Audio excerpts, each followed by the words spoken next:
She said she'd rather starve than sit next to a dirty old farmer. Her fiancé didn't argue. He just set an envelope on the table and said 4 words that would end her engagement before dessert arrived. My name is Walter Boone. I've worked the same stretch of land for over 40 years. That night, I walked into the fanciest restaurant in Millbrook Heights, wearing my old work boots, still crusted with dried mud, and a coat that had seen better decades.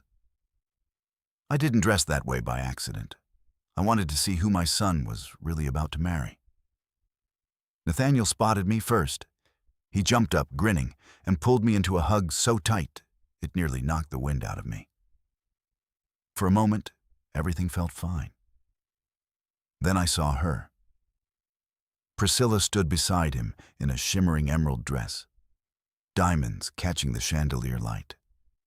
Her eyes dropped to my boots, and her smile curdled into something close to disgust. She grabbed Nathaniel's arm and tugged him aside, whispering just loud enough for me to hear every word. I am not sitting next to him. My parents' friends will be here any minute. I won't have them thinking I'm marrying into poverty. Nathaniel's jaw tightened. He's my father, he said quietly. I know that. But look at him.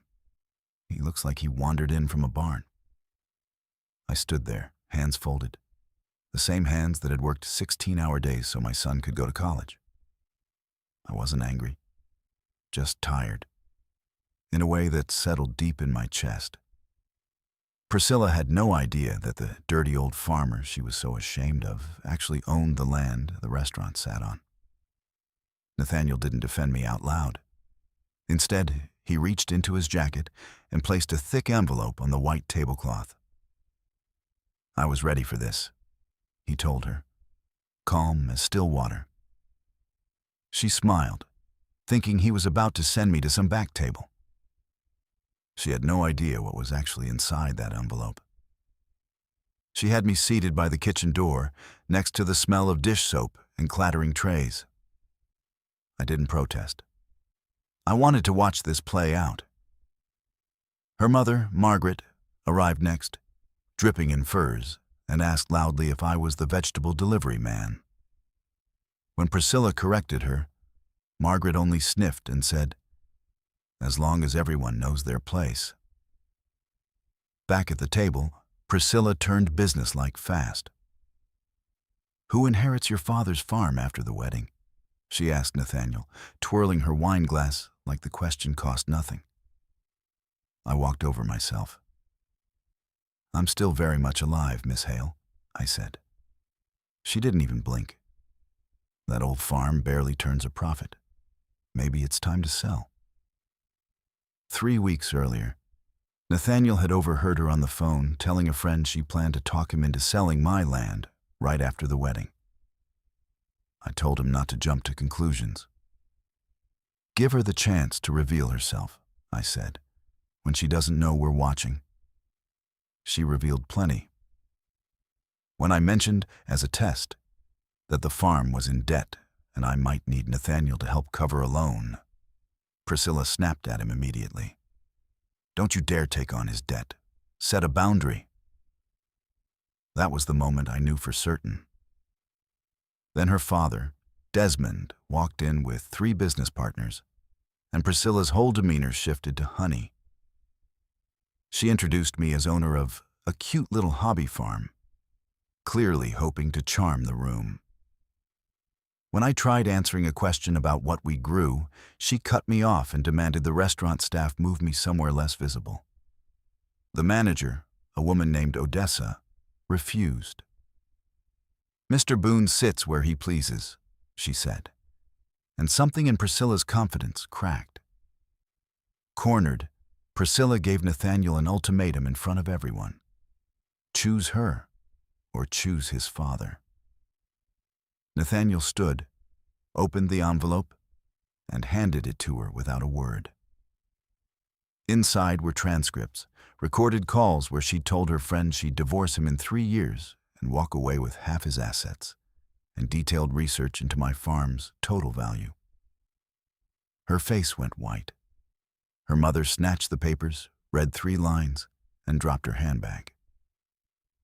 "You had me followed," Priscilla whispered. "No," Nathaniel said. "I just stopped pretending not to see." Then Odessa stepped forward and told the whole room who I actually was. Sole owner of thousands of acres, majority shareholder of a company that supplied half the restaurants in the state, including the very building they stood in.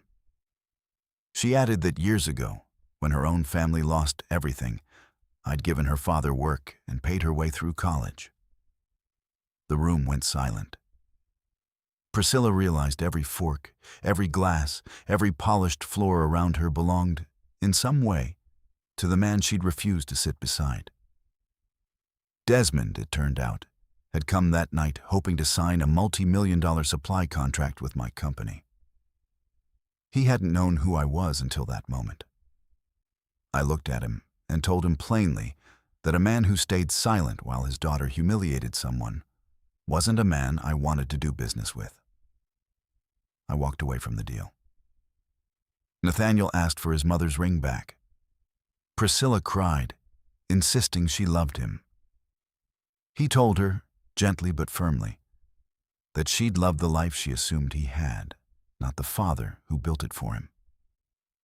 She and her parents left the restaurant that night with nothing but their humiliation. The empty seat beside me finally had someone in it, my son, who quietly sat down and apologized for ever letting it get that far. The next morning, I took the money I'd saved for their wedding and started a scholarship fund for kids from farming families who couldn't afford college. Nathaniel stepped back from part of his work to help run it. Odessa was promoted to run our restaurant division. And me? I went home to my farmhouse, put my boots back on, and got up at 4 the next morning, same as always. Money can buy a beautiful table and a 5-star dinner. It can't buy character. Watch how someone treats the people they think can't do anything for them. That's who they really are. If this story struck a nerve, hit like, drop a comment, and subscribe to Aftermath Tales for more stories about family, pride, and the truths that surface when it matters most.